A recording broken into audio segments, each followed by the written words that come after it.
Welcome to Basically Sci-Fi, the short story podcast with stories you can basically call sci-fi. I'm Todd. I'm Adam. And I'm Jared. When was the last time you guys read a book? Like yesterday? Really? Yeah, I carry books around. Read on the train or in my free time between lessons. Well, that's awesome. Yeah, What were you reading? I'm currently reading the guy that is always naked when he goes to Mars. Fuck, what's his name? Shit. John Carter of Mars. Oh, No. God. Or Edgar Rice Burroughs. Yeah. Damn. I haven't read those books since high school. They're fun. Yeah. And what were you reading, Jared? I've been reading American Gods by Neil Gaiman. Oh, see, now that's a classy book. Yeah. I guess. As Is that like a culture far book? as, like... Yeah. Not really. I mean, it's a silly story about gods, like European gods that got stuck living in America and are trying to manipulate other gods so that they keep their own power. Okay. Yeah. Yeah. It very much comes from the Pratchett viewpoint, where of like gods are created and sustained by belief. I can see that that influenced Neil Gaiman quite a bit. The Peter Pan system. Is that the Peter Pan system? With the Tinkerbell. Yeah. Oh. Believe she's gonna be okay in order for her to be okay, you know. Yep. I always remembered it from reading the Pratchett books. Yeah, it's not his original idea as far as that goes, but it's something he did, yeah. I mean, anyone who believes in a god just kind of believes. I don't know. But like, what belief? Like sustain? Like they need? But like the belief, they need people to believe in them in order to sustain their existence. And not just like fear or like revere, but like genuinely believe. I mean, not so much with Gaiman, but with Pratchett, sure. Yeah. Well, I was not reading a book recently, but I think I told you, Adam, I was listening to some science fiction in an audiobook. Yeah. I was listening to Lovecraft. Yeah. Nice. Yeah. He is real spoopy. He was a creep. That's for sure. A lot of his fears are really interesting. I don't know. It's like, I think it's science fiction, but I don't want to just like I feel like I should have read something by now, and I just hadn't. So I mean, took the dive, started listening to it. Cosmic horror is really a difficult genre to like do a good job in, because a lot of the power of it comes from the unknown or the unknowable. But now we have Google, so nothing is scary. That is true, yeah. Nothing is scary. We are unto a god. Just been like, let me Google that Necronomicon. Let me Google how to put a chainsaw on my arm. That's from the goddamn the Ash Ketchum's Chainsaw Massacre. Ash Ketchum, Evil Dead. Pikachu dies, comes back to life. Spoiler alert. As a zombie. Yeah, Evil Dead. Yeah, no, the Necronomicon. Yeah, I thought that was like some bullshit that they made up for the Evil Dead. From Evil Dead and then adapted into Lovecraft. Now, wait a minute. No. Does that mean the Necronomicon's an actual thing? I'm going to have to Google that. Actually, I'm not going to. I was going to speculate. Yeah, let's not. It's scarier that way. It is that way. I am going to now read you a story. Is it a scary story? Pretty scary, yeah. Alright. Well, let me turn the lights out. Hang Get on. your mom's permission. And Oh man, I should call her and wake her up, because I know my mom's asleep right now. At 9 p.m.? Yeah. She's a teacher. She has to go to school fucking early. Damn. Man, teachers need... We need to send kids to school later, first of all. Who wakes up so fucking early? Submit for the approval of the Basically Sci-Fi Society my story called The Outer Realms of Decency.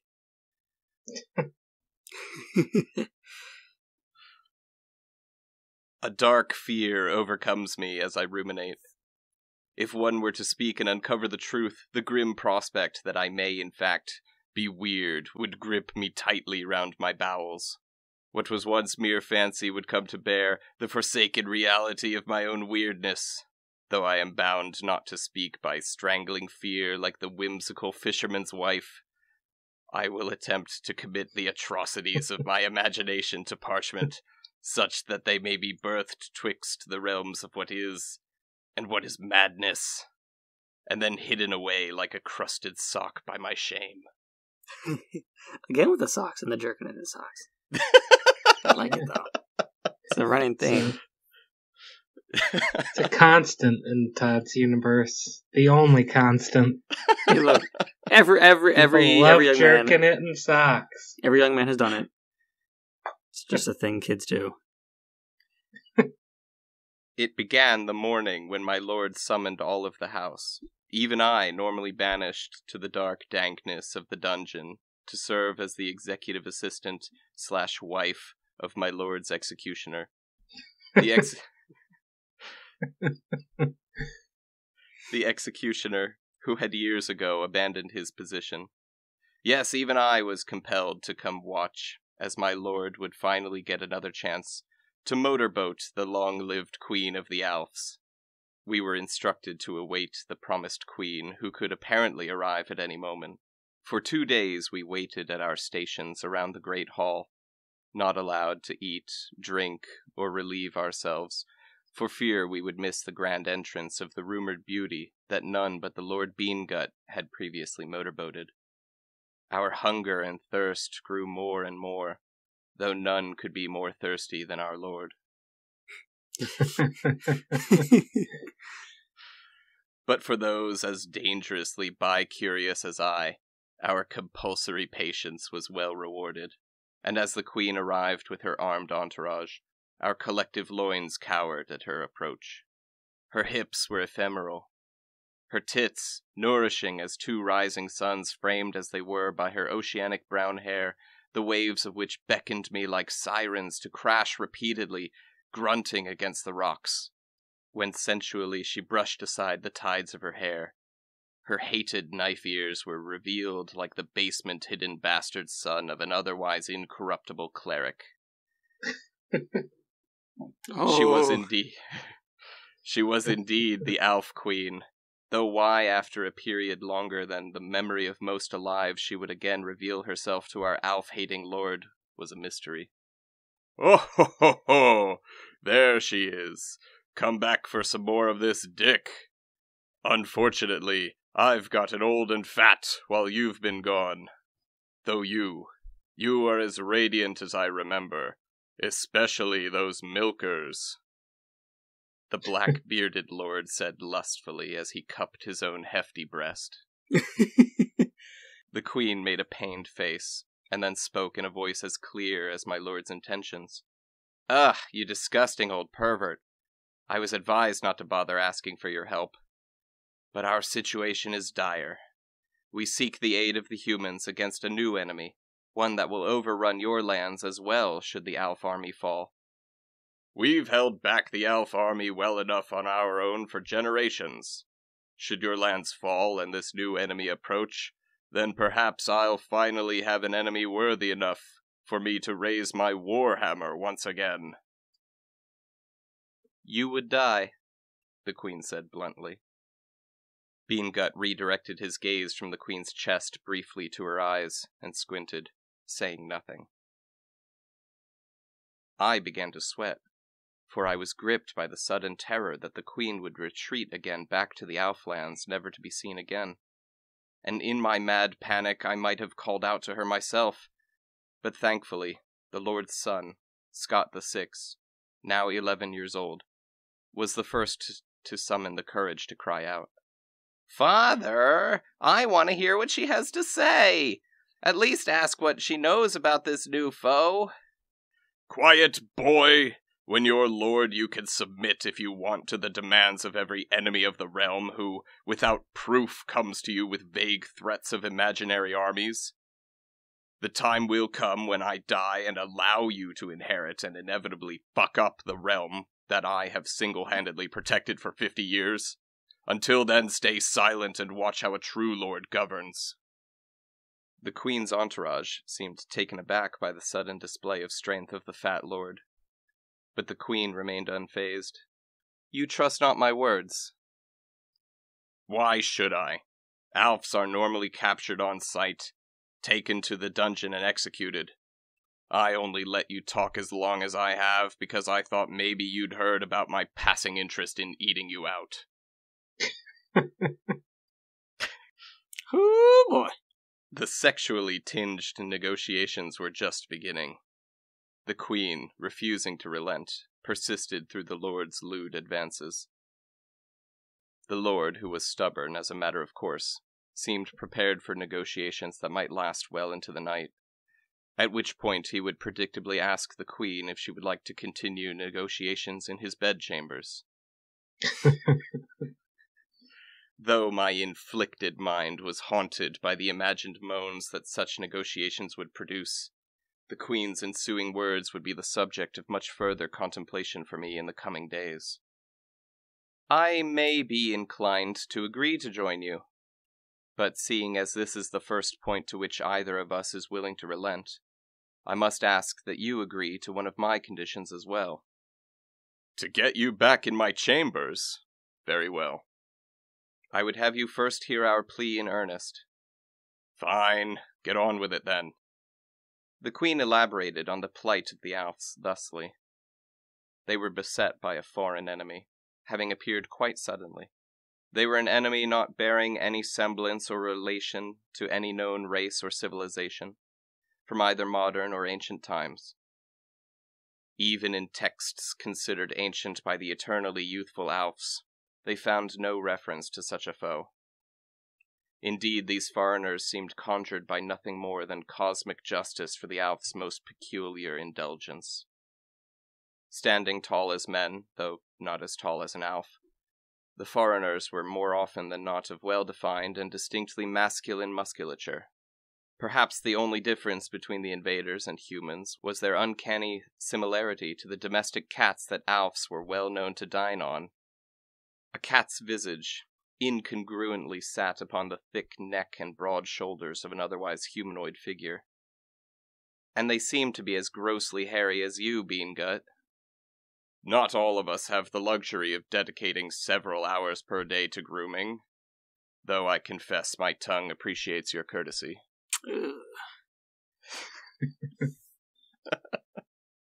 Oh, he's so gross. "What folly," I thought to myself. Only the most perverse imagination could fathom such deviance. Yet none of the Queen's entourage entertained even the slightest snicker. Indeed, every countenance bore bare the terror of the foreign enemy of which the Queen spoke. "There," the King declared. "I have heard you out. Now hurry on back to my chambers that I may eat." "Come, men, you heard the human lord. We are now off to his chambers to continue negotiations. Why he wishes the change of forum is beyond me, but we must oblige our host as he has been so generous in listening thus far." The servants of the house were dismissed, and I returned to my place in the dungeon. Alone, I took out a parchment and began to draw. Even now I am unsure what compelled my hand, but by my pen were produced the most fantastic and striking images. The fanciful figures of cat-headed men were shown entangled in battle with Alfs, and then, absurdly, entangled with each other in what must have been carnal pleasures. Words formed in my mind, which I then scribbled above the illustration. Furry yowie.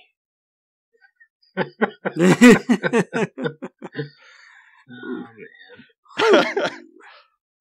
The pronunciation of the words was strange to my tongue, but the meaning was unmistakable.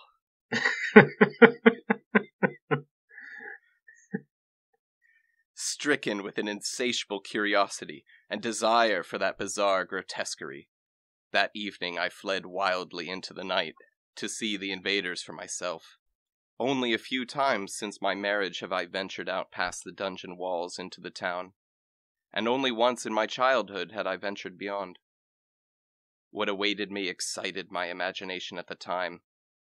It is only now, looking back, that I realize how incredibly limited the breadth of my experience was. Had I known what bestial horrors awaited, and were I of a right mind, I would have merely satisfied myself by my pen and my imagination alone in the dungeon. The road was long and hard, and I had not been well prepared for travel. I stuck to the roads as well as I could, though I knew that eventually, if I desired to pass into the Alf lands and beyond, I would need to deviate from the established roads, as well as from the established realms of decency. Dun, dun, dun, dun. Any food or water I found, scrounged, or stole along the way, went to my horse. I forgot my need for sustenance, nourished purely as I was by my decadent fantasies. My deviations became ever more deviant from the road. On the fourth night of my travel, my lust for knowledge was finally overtaken by my need for rest. Stopping by some woods, I had a mind to make camp. As soon as I dismounted, however, my steed sprinted off. At the time, I had merely concluded that the horse had grown too embarrassed to be associated with me. For days I had uttered no words save those branded upon my psyche. Furry yowie. I believed the horse had understood their meaning as I had, intuitively, and could no longer bear my company. Now, of course, I know it wasn't shame that motivated my horse's flight, but that it could sense more keenly than I the approach of the Zumbargato. They must have been watching me from afar, for who knows how long. And as soon as slumber overtook me, that's when they chose to strike. I awoke some time later, unsure of my location and how long I had been unconscious. I remember now that I was bound at the wrists with two of the beasts looming above me. The room where they kept me was decadent beyond anything I had known, though admittedly most of my life had been spent in the dungeon of Beangut's Keep, which has a charm to it to be sure, but is incomparable to the room in which I was held, where the dungeon is grey, damp, and comfortably dark. The cat-headed invaders took to adorning walls in bright pinks, oranges, and reds, with beautiful sheer fabric draped along the fantastically towering pillars. The ceiling was unbelievably high. Nothing in the room was hard. Seemingly every flat surface was topped with a pillow, which were as well nothing alike to the reed-stuffed pillow of my breeding chambers, and I believed was strange for a room meant to hold prisoners. Thinking back on my breeding chambers, and then beholding my captors with their muscular, hairy bodies, again the words formed on my lips. Furry yowie.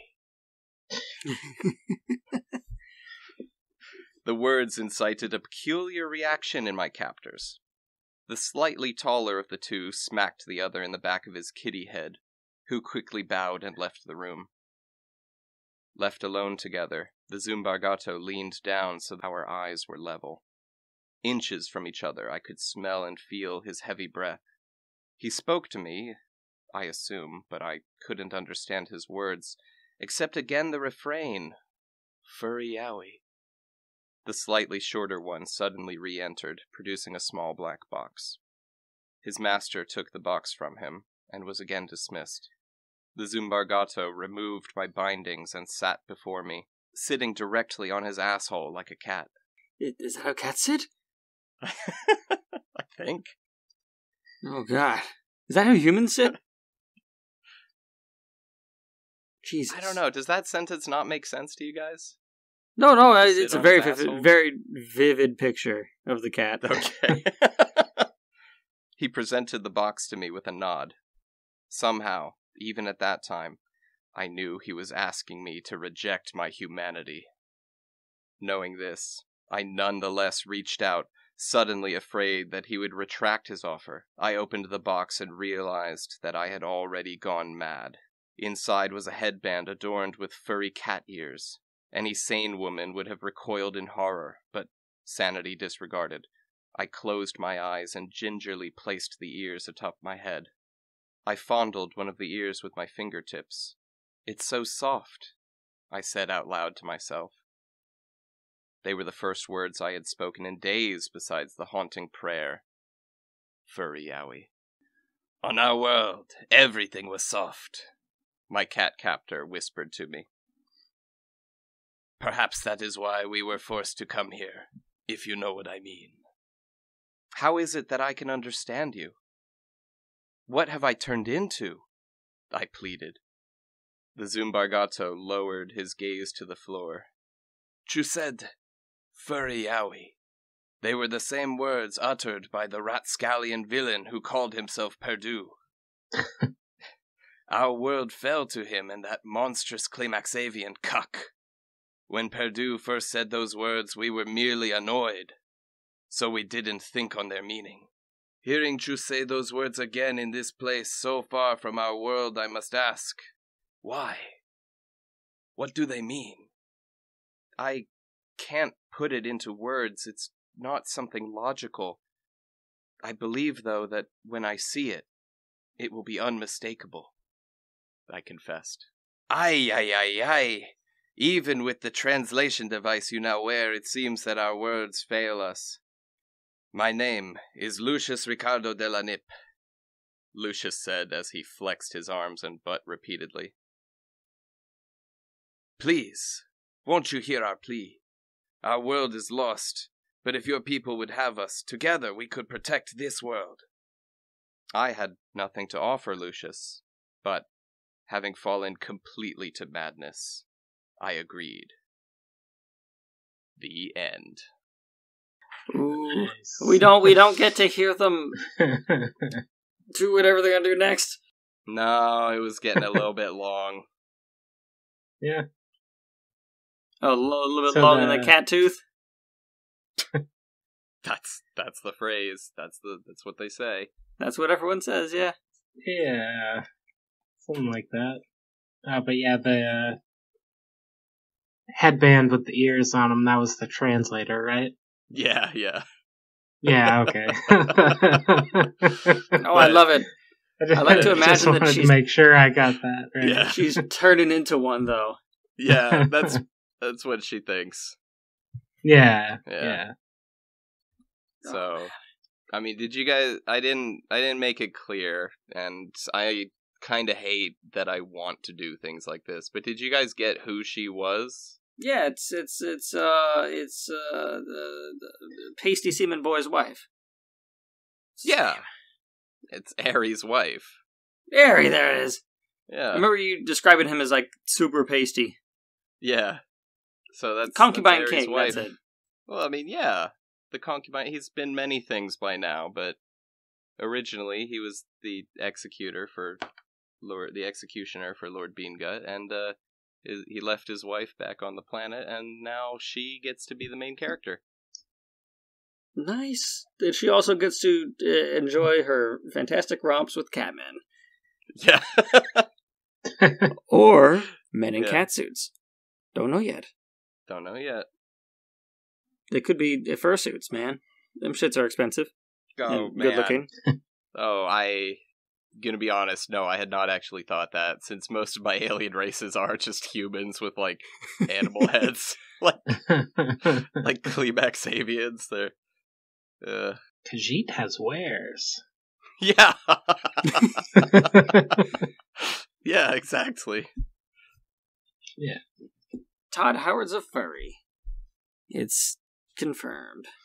Yeah. But I'm curious about the so Cuck the Conqueror and Perdue are dropped here, so their lore dropped in the back, end of the story where, so I'm wondering what they're up to. What are they doing? I mean, they're conquering. Yeah. I really enjoyed the prose of this story. Oh, yeah. Yeah, it's the first story that I wrote in first person. So, Yeah. that was mixing it up. Yeah, no, it's good. I can definitely feel the cosmic horror and the Yeah. the influence from H.P. Lovecraft. Yeah, that's why I mentioned it. He's a good writer. That's what I'm saying. That's sci-fi too. Cosmic horror is sci-fi. Yeah, sort of. Sort of. Minus the science. Yeah, I mean, okay. Well, I'm like, if there's space involved, it's science fiction. That's what science fiction is to me. There was definitely never such a thing as a space fantasy. That doesn't exist. No. It's science fantasy. Oh, that's the word, yeah. Again, doesn't exist. No one has elves in space. So. Except Star Wars. And Warhammer. Yeah. And StarCraft.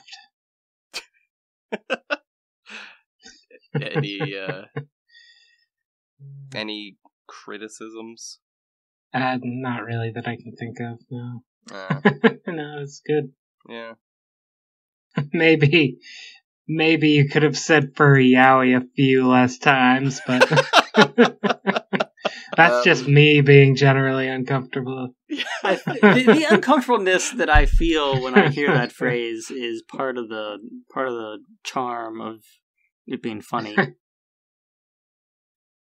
That's why I don't watch modern comedies, because I don't like feeling uncomfortable. Secondhand, I can't watch that. I mean, okay.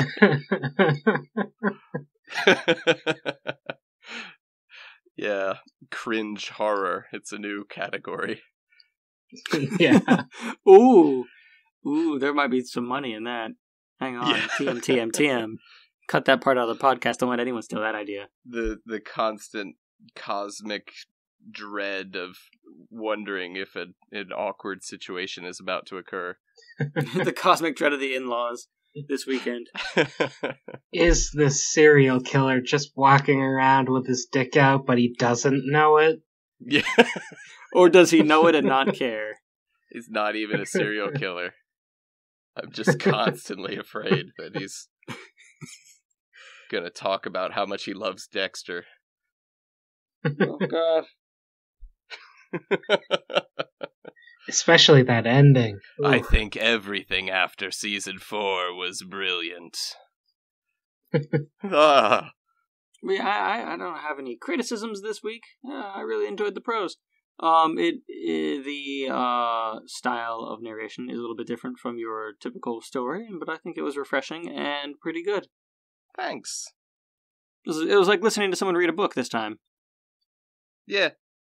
I like books. Yeah, the first person was an interesting change. Just from your typical stories, you know? Yeah. Yeah, it was just something I wanted to try. Yeah, it worked. Thanks. All right, well then. I'm excited to see what the new main character does again in the next story. Fuck's a cat person, obviously. Come on. I also need some graphic detail about being good. And the sex scene. Graphic detail. No. Come on. I'm disappointed you didn't write in the graphic sex scenes. Come on. It's probably not coming, to be honest. I don't think I want to write a first-person perspective graphic sex scene about getting fucked by a cat. Well, they got them barbed penises, so. See if Tomo will write it for you. Tomo might.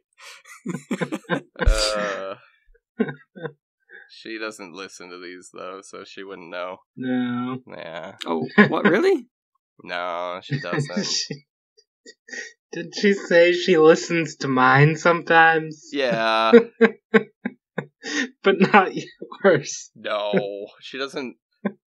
She doesn't like. I don't know. She doesn't like saying nice things to me, or like if I'm excited about something, she doesn't want to indulge me. You know, she doesn't want to go like, "Oh, that was good," and then she doesn't want to either that have to go like, "Oh, that I really didn't care for that." So just avoid the whole situation. Yeah. Yeah. Exactly. Yep. I actually fully understand her reasoning there and agree with it. Yep. That's Oh yeah, it's like when your typically friend gives what you I a do. mixtape. You're like, listen to my Yeah. mixtape, and you're like, I will. Yeah. Except we're actually good though. I mean, Todd's actually good. I don't know about me. Oh, come on, you guys. The both of you are pretty good. Just say we. We Fishing for compliments over here. Sorry, Jeez. I forgot my fishing rod. But I brought the bait. Well, thanks for listening to my Furry Yowie mixtape. I Next love the time, Furry Yowie ASMR. we will be continuing the theme of Furry Yowie with Adam's story. Are we doing prompts again? No. I mean, I can make it happen, Next but week's prompt is Furry and Yowie. No, I'm just kidding, you guys. The Furry Yowie is exclusively my stuff. yeah, TM. I don't think he has any basis to claim a trademark on Furry Yowie at this point. No, it's... Might be a little late for that. You never know. Not exactly a new concept. I have to wait 100 years for Furry Yowie to die. Furry Yowie is Spanish and it never dies.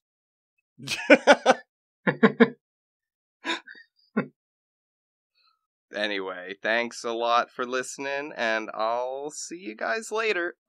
Bye. See ya.